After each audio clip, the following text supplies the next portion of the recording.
Sinabi niya sa akin na pangit na nga ako, pangit pa ang ugali. Umikot-ikot pa siya sa paligid ko, na parang wala akong halaga.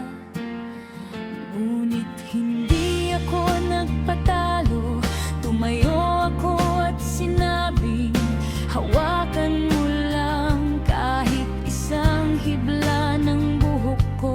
Bulag ka talaga dyan. Mula noong lumaban ako, natakot siya at nagbago na.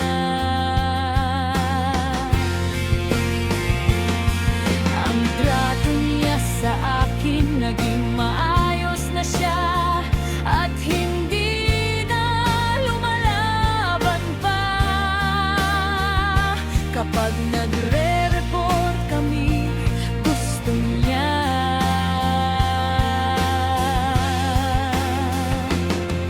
Ingles ang gamitin, ngunit ako ay Tagalog ang pinili ko, upang lahat ay makaintindi ng lubusan. At sa huli ay hindi na siya tumutol, at sa halip ay pinalakpakan na lamang niya ako ng buong puso.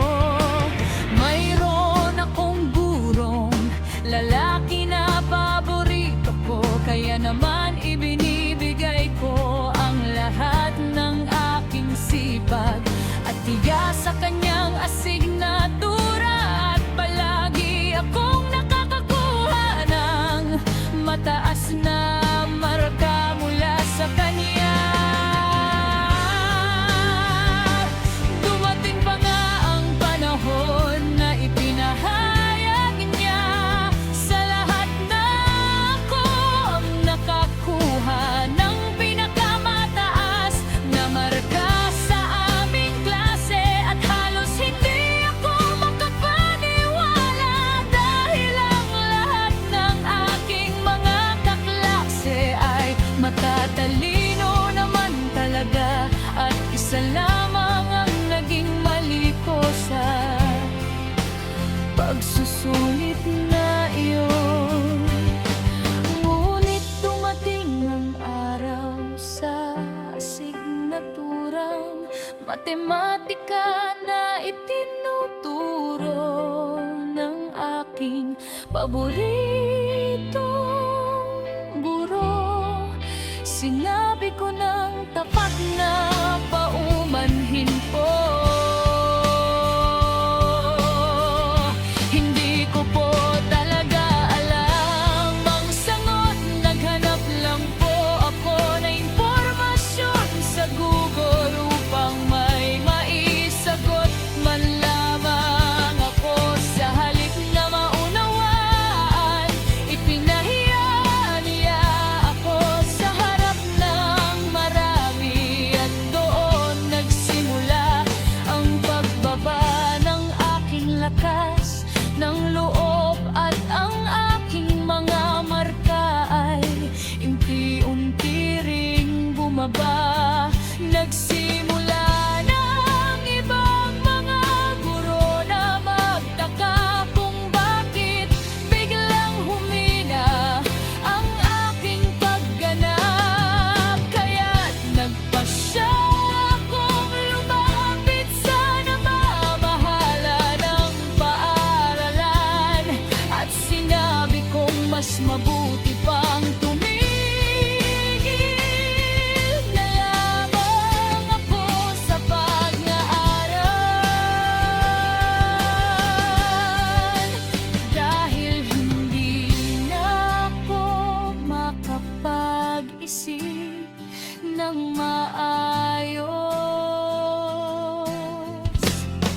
At hindi rin ako makapanmuko sa aking mga aralin. Ngunit hindi ako pinayagan ng namamahala. Sinabi nilang sayang ang aking pag-aaral.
mahal.